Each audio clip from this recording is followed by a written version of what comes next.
오늘은 예수님은 누구신가? 라는 큰 주제의 두 번째 시간, 모든 만물보다 먼저 나신 분이십니다. 이 제목으로 말씀을 전하려고 합니다. 여러분, 제가 지난주에도 말씀을 드렸지만 우리가 예수님을 알고 하나님을 알아가는 것, 그것이 어떻게 보면 우리 신앙생활의 최종 목표라고도 할 수 있겠지요. 우리 신앙생활의 최종 목표, goal은 날마다 예수님을 알아가고 그 주님과 동행하며 온전한 제자로 세상에 선한 영향력을 끼치는 성도로 살아가는 것. 여러분, 이것이 변치 않는 죽을 때까지 해야 되는 우리의 삶의 목표, 신앙생활의 목표 아니겠습니까? 제자 훈련을 하는 교회의 그 슬로건이나 목표를 보면은 거의 대부분이 동일한 부분이 많지요. 예수님의 온전한 제자가 되어 세상을 변화시키는 생명의 공동체. 이것이 제자 훈련을 하는 많은 교회가 내걸고 있는 아주 목표지요. 표지요. 그런데 보세요, 여러분. 예수님의 온전한 제자가 되어야 세상을 변화시키는 생명의 공동체가 되는데, 예수님의 온전한 제자가 된다는 말은 무슨 의미가 있겠습니까?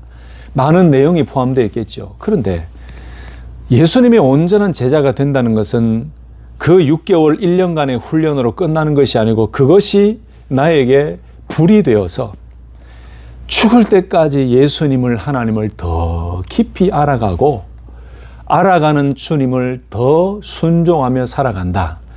이것이 예수님의 온전한 제자가 되는 삶 아니겠습니까? 아멘이십니까?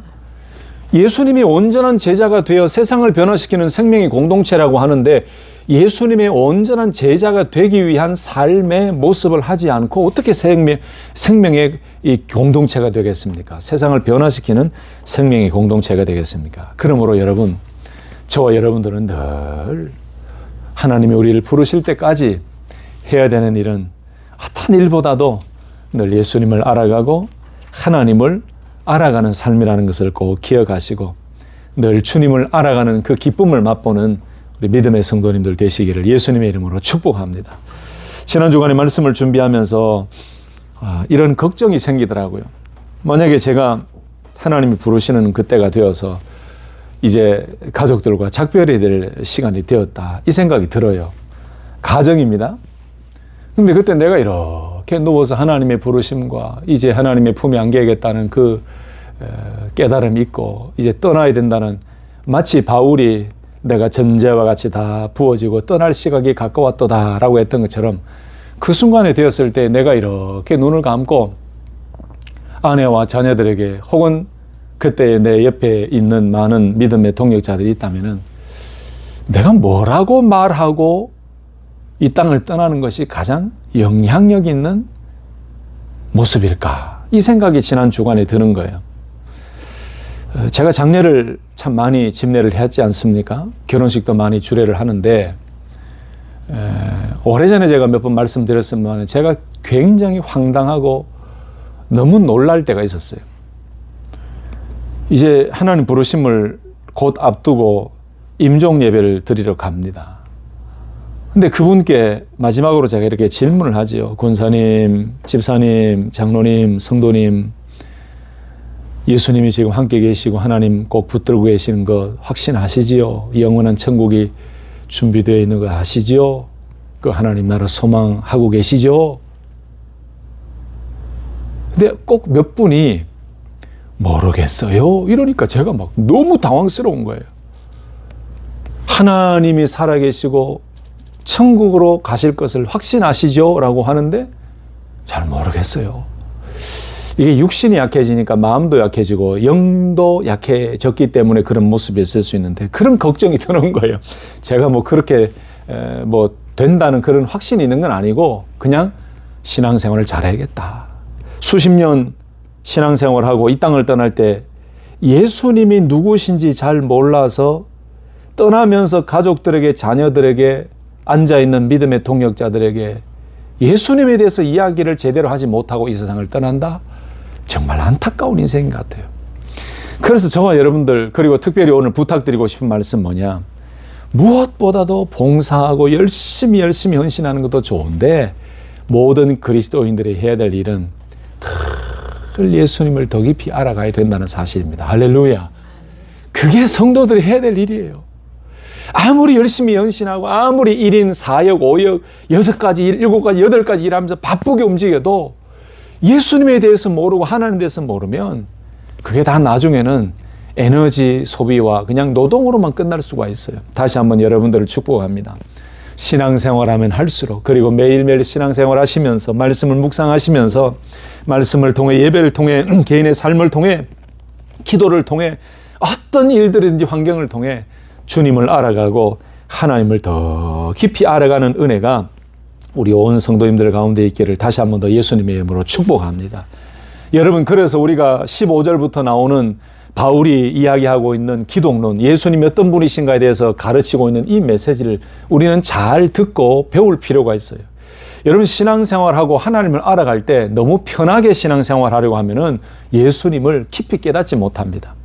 때로는 말씀을 묵상할 때에 좀 힘들고 어렵고 이해가 잘 안 되는 말씀이 있다 할지라도 그 말씀을 붙들고 고민하고 성령이여 조명하여 주옵소서라고 하면 그 말씀의 뜻을 깨닫고 그 말씀을 통해 하나님을 깊이 알아가는 그 작업이 필요해요.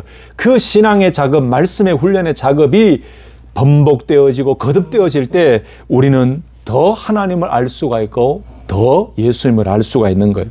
사실 어제 지난주일부터 말씀을 나눴던 이 본문 말씀은 쉬운 말씀이 아니죠. 그런데 여러분, 조금 어렵지만 바울이 이야기했던 예수님은 어떤 분이신가에 대해서 조금 더 노력하고 조금 더 고민하고 말씀을 파헤치다 보면은 내가 알고 있는 예수님, 흔히 말하는 그 쉽게 표현하는 그 예수님이 아니고 예수님이 이런 분이시구나라는 확신이 생기는 거예요. 여러분, 지난주에 우리는 예수님이 어떤 분이시라고 했습니까? 그는 보이지 아니하는 하나님의 형상이시오라고 했죠. 여기 나오는 형상이라는 것은 하나님 그 모습을 그대로 드러내는 하나님의 본질, 하나님의 본성 그 자체를 드러내 보이신 분이시다라는 의미라고 말씀을 드렸어요. 그래서 하나님의 형상이라는 이 모습, 보이지 아니하는 하나님의 형상이라는 것은 육신이 아닌 영이신 하나님, 우리의 육신의 눈으로 볼 수 없는 그 하나님을 예수님을 통해서 하나님은 모든 것을 보여주셨다. 다시 말씀드리면 예수님은 눈에 보이지 아니하시는 하나님을 외적 형상으로 나타내 보이신 참 하나님이시다. 그래서 예수님을 보면은 하나님을 보는 것과 같다. 그래서 지난주에는 예수님은 어떤 분이시다? 보이지 아니하시는 하나님의 형상이시다. 한마디로 말하면 예수님이 하나님이시다. 이 말씀이죠. 여러분, 이 형상이라는 이 말씀이 참 중요해요. 여러분, 성경 말씀의 형상이라는 단어가 창세기에 나오죠. 창세기 1장 26절 27절에 보면은 하나님의 형상대로 하나님의 모양대로 사람을 창조하시되라고 말씀했어요. 여기에 창세기 1장에 나오는 형상이라는 이 단어는 첼렘이라는 말. 근데 여기는 조각상이다, 모형이다, 반영이다 이런 의미가 있거든요. 그래서 고대 근동에서는 이 형상이라는 찰렘이라는 이 단어는 왕이 자신의 통치권을 나타내기 위해서 세운 이 초상이라든지 상징물을 가리킬 때에 첼렘, 형상 이렇게 많이 표현을 했어요. 근데 창세기 1장에 하나님의 형상대로 하나님의 모양대로 사람을 창조하시되라고 했던 것은 인간이 하나님의 형상이라는 하나님의 통치권을 반영하고 하나님의 성품과 의지를 나타내도록 창조되었다라는 이 의미거든요. 여러분, 이 의미를 알고 계셨습니까? 하나님의 형상대로 하나님의 모양으로 사람을 창조하셨다라는 것은 인간이 하나님의 형상이라는 하나님의 통치권을 반영하고 드러내고 하나님의 성품과 의지를 나타내도록 하나님께서 창조하셨다라는 의미예요. 그런데 보세요. 이 하나님의 형상대로 모양대로 창조함 받은 인간이 아담의 범죄함으로 말미암아 무너지기 시작했어요. 하나님의 형상을 닮은 그 사람, 그 인간이 하나님의 성품과 하나님의 거룩함을 드러내야 될 존재임에도 불구하고 그 범죄함 때문에 그 모든 것이 무너져 버렸어요. 그런데 이 형상이라는 개념이 오늘 우리가 계속 보고 있는 골로새서 말씀에도 나오지만 신약 성경에 예수 그리스도를 통하여 나타난 형상이라는 의미가 있거든요. 고린도후서 4장 4절 말씀 보면은 그리스도는 하나님의 형상이시다라고 말씀해요. 그러니 예수님은 하나님의 성품과 본질을 완전하게 드러내신 분이시다라는 의미죠. 그리고 오늘 본문 말씀 15절 말씀 골로새서 1장 15절에 지난 주일 말씀이었던 그는 보이지 아니하는 하나님의 형상이시오 라는 이 말씀도 예수님은 하나님의 본질과 성품과 하나님의 모든 것들을 가시적으로 드러내 보이신 실체가 되셨다.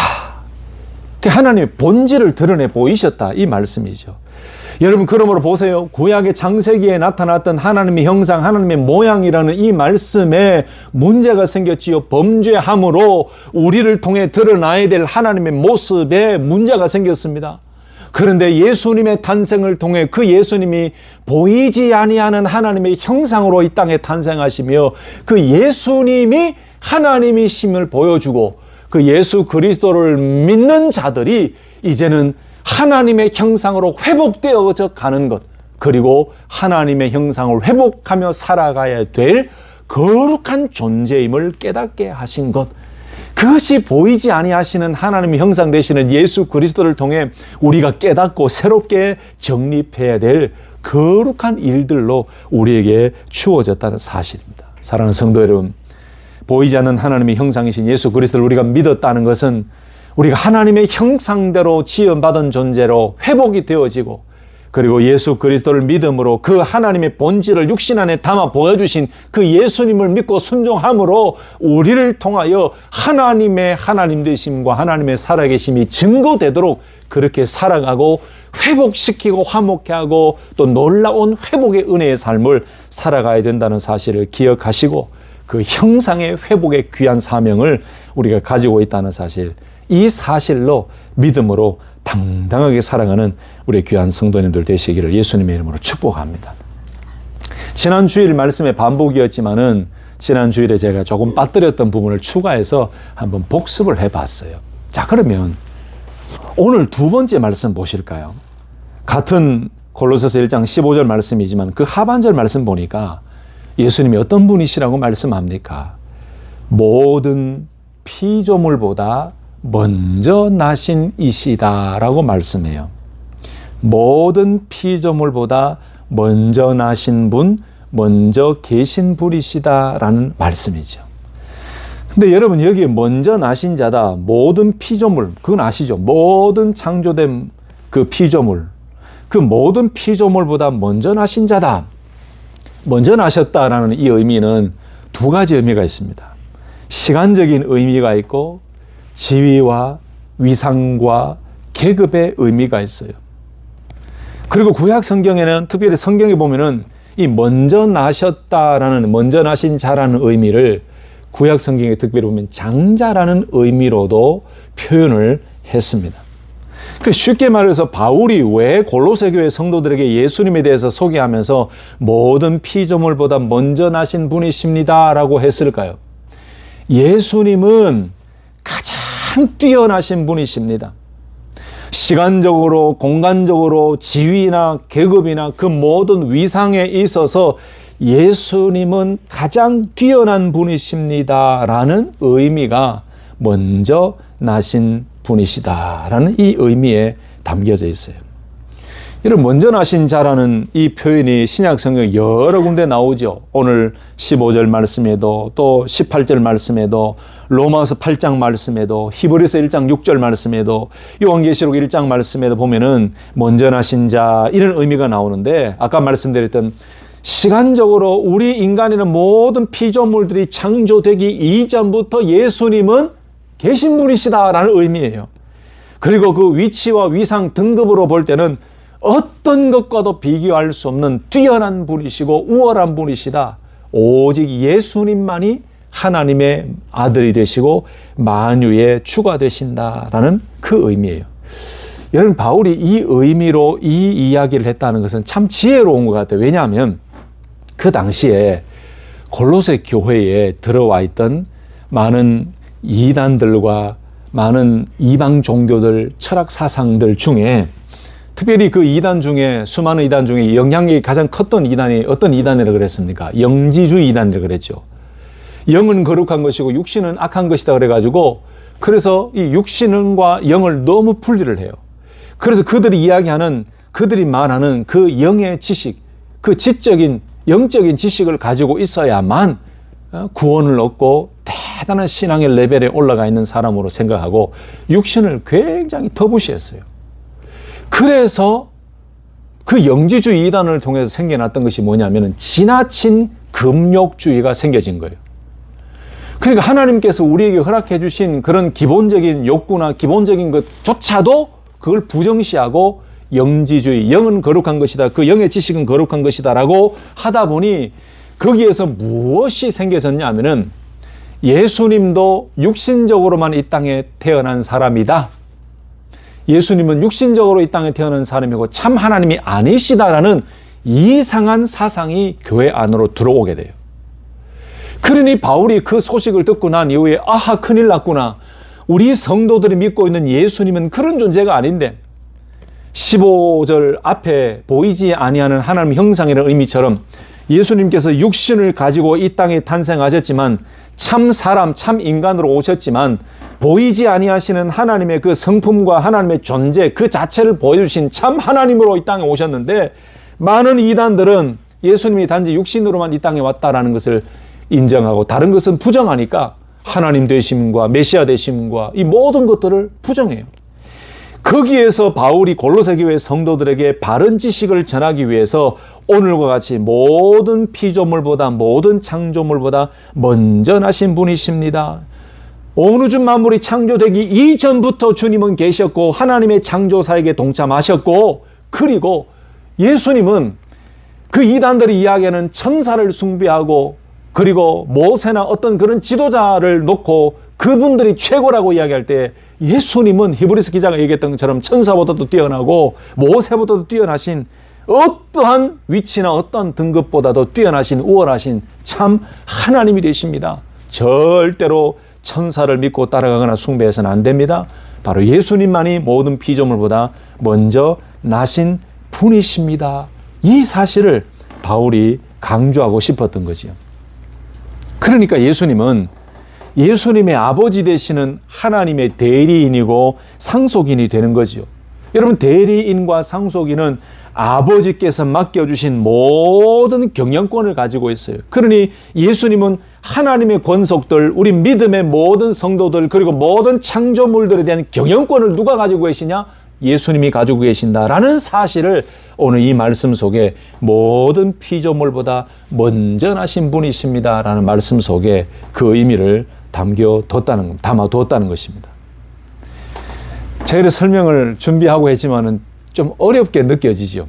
한마디로 말하면 이거예요. 예수님은 어떠한 피조물보다도 먼저 계셨던 분이시고, 어떠한 위치와 어떠한 계급과 어떠한 위상으로도 비교할 수 없는 놀라운 하나님의 위대한 분이시고, 그 주권과 경영권과 통치권을 가지고 계시는 하나님의 아들 되십니다라는 그 의미예요. 왜 여기에서 모든 피조물보다 먼저 나신 이라는 이 말씀이 중요하냐? 아까 말씀드렸던 예수님을 사람으로만 보고 참 하나님 메시아 되심을 부정하는 많은 이단들이 있었기 때문에 바울은 오늘 이 말씀을 통해 예수님이 어떤 분이신가를 가르쳐 주기를 원했던 것입니다. 그래서 성경에 보면은 장자의 개념이 나오면서 이 장자의 개념은 시간적으로 처음일 뿐만 아니고 지위나 상속이나 우월성이나 이 모든 것에 있어서 최고의 의미를 지고 있는 거죠. 다시 말씀드려서 예수님은 모든 창조물 위에 계시는 장자가 되시고 모든 창조물들을 다스리시는 만유의 주가 되십니다라는 그 의미가 이 말씀 속에 담겨져 있는 겁니다. 여러분, 우리가 이 짧은 말씀 한 구절만 제대로 깨닫고 있다면 우리의 신앙생활이 달라질 것이라고 저는 생각이 돼요. 왜 그런지 아십니까? 모든 신앙생활의 문제는 예수님을 모르기 때문에 생기는 것이라 그랬죠. 모든 피조물보다도 먼저 나신 분이라는 이 사실을 우리가 명확하게 알고 깨닫게 된다면 우리의 예배 생활이 달라집니다. 우리의 기도 생활이 달라지고 우리의 신앙 생활이 달라지고 우리 모든 삶의 태도가 달라집니다. 왜 그렇습니까? 예수님은 그 어떤 시간보다도 앞서 있고 그 어떤 지위와 권능과 상속과 그 모든 계급과 위상에 있어서도 최고의 주님, 최고의 능력자라는 사실을 오늘 말씀을 통해 배우게 되고 어떠한 창조물보다도 위에 계시고 만물의 상속자가 되시고 주권자라는 사실을 오늘 이 말씀을 통해 배우게 되고 깨달았다면 여러분 우리가 신앙생활하고 살아갈 때에 지금처럼 하지 않을 것입니다. 왜요? 그 주님이 모든 만물 위에 계시고 모든 만물을 다스리시는 하나님이 되시는데 구원받은 우리가 이 예수님을 통하여 구원받은 우리가 그 믿음으로 말미암아 구원받은 우리가 예배 드릴 때에 우리가 드러낼 것이 뭐가 있겠습니까? 우리가 신앙생활할 때 이런 주님을 알고 깨닫고 살아간다면 예배의 태도가 달라질 거예요. 그런 주님을 내가 믿고 있는데 그 예배 드릴 때 그런 주님을 보내주신 하나님을 예배하는데 예배 드릴 때 우리가 주인이 되겠습니까? 절대 되지 않지요. 모든 피조물보다 먼저 나신 그 주님이 나의 주님이라고 확신한다면 그 놀라운 주님의 권위를 인정한다면 우리는 예배 드릴 때나 신앙생활할 때나 봉사할 때 철저하게 우리 자신은 자꾸 뒤로 감추게 될 것입니다. 오히려 예수님은 드러내고 그 하나님은 드러내게 될 것입니다. 이 짧은 말씀 한 구절만 제대로 알고 믿고 깨닫는다면 그 주님만 높여드리는 믿음의 삶이 될 줄로 믿습니다. 여러분 그래서 히브리서 1장 2절 3절 말씀 보면은 이 모든 날 마지막에는 아들을 통하여 우리에게 말씀하셨으니 이 아들을 만유의 상속자로 세우시고 또 그로 말미암아 모든 세계를 지으셨느니라. 이는 하나님의 영광의 광채시요 그 본체의 형상이시라.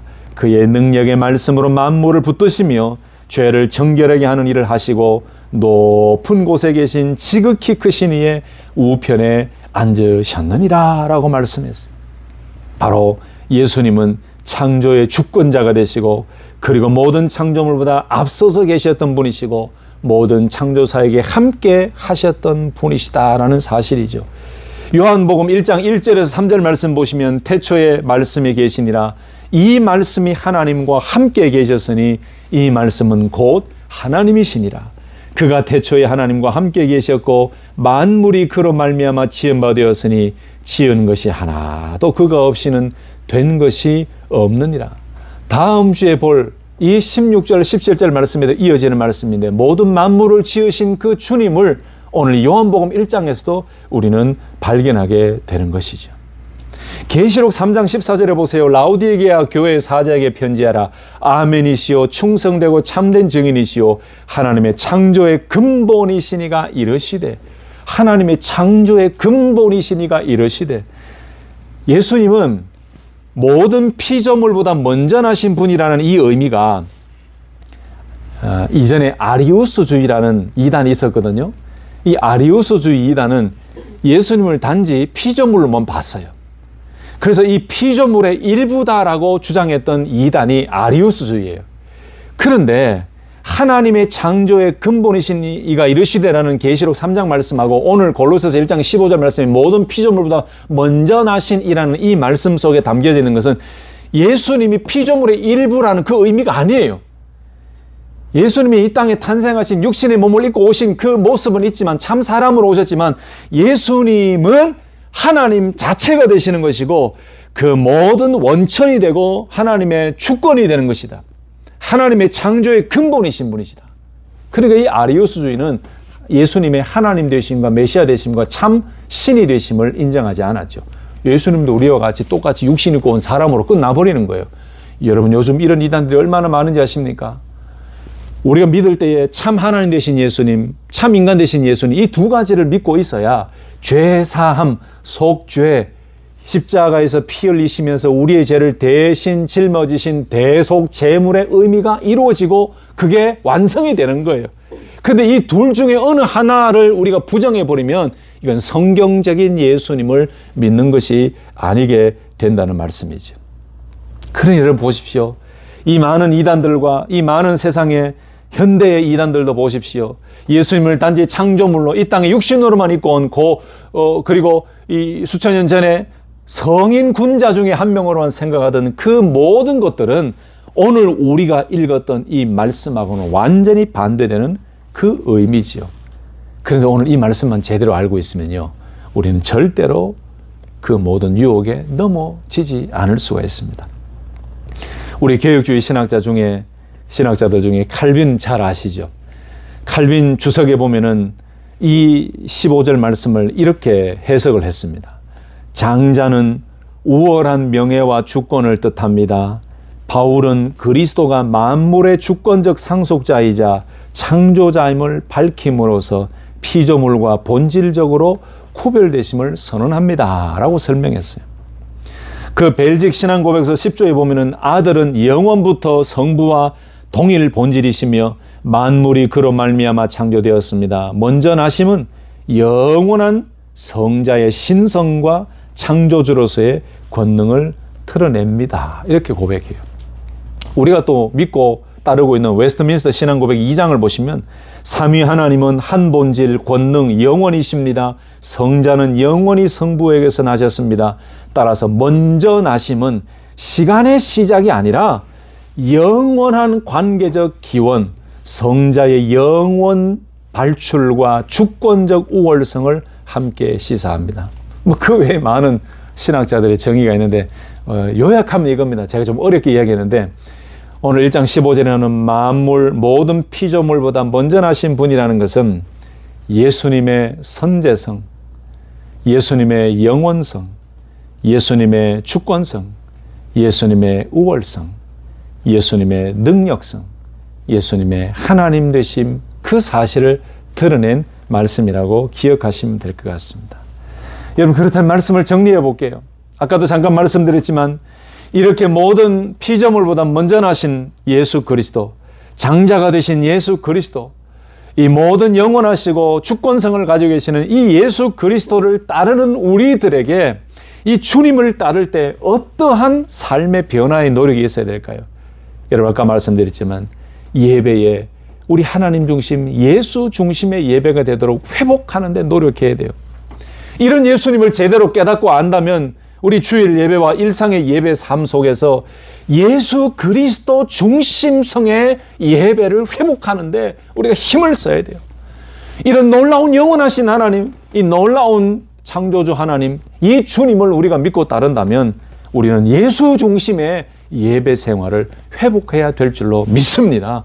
여러분, 현대교회 모든 교회와 성도들이 회복해야 될 것이 바로 이것입니다. 모든 피조물보다도 먼저 나신 그리스도를 따라간다면 정말 그 모든 예배에 우리 예수님 중심, 하나님 중심의 예배를 회복하는 일입니다. 그래서 모든 찬송과 모든 기도와 모든 예배 시간에 우리의 생각과 우리의 마음이 주님을 향하고 우리의 모든 중심이 그리스도 중심으로, 하나님 중심으로 예배하는 예배의 회복의 은혜가 필요합니다.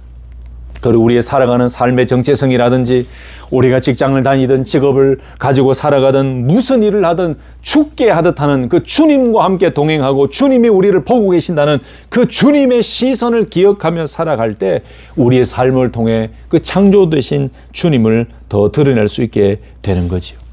그리고 그 모든 피조물보다도 먼저 나신 그 주님, 그 장자 되신 주님이 이 땅에 오셔서 화평을 이루신 것처럼 저와 여러분들이 그 주님을 믿고 따를 때에 우리를 통해서 화해와 용서가 실천되어지며 우리를 통해 하나님의 거룩함이 다시 한번 드러나도록 그렇게 살아가는 것, 그것이 우리에게 필요한 삶이라는 것입니다. 말씀을 마치겠습니다. 사랑하는 성도 여러분, 우리 예수님은 어떤 것과도 비교할 수 없는 영원하신 주님이시고 어떤 피조물보다도 먼저 나신 전능하신 하나님이시고 놀라우신 우월성을 가신 하나님의 아들이시고 모든 창조에 함께 동참하신 주님이라는 사실을 기억하시고 그 놀라운 권위 앞에 날마다 순종하며 그 주님 붙들고 하루하루 살며 그 주님의 능력을 선포하는 믿음의 삶을 살아갈 수 있기를 예수님의 이름으로 축복합니다.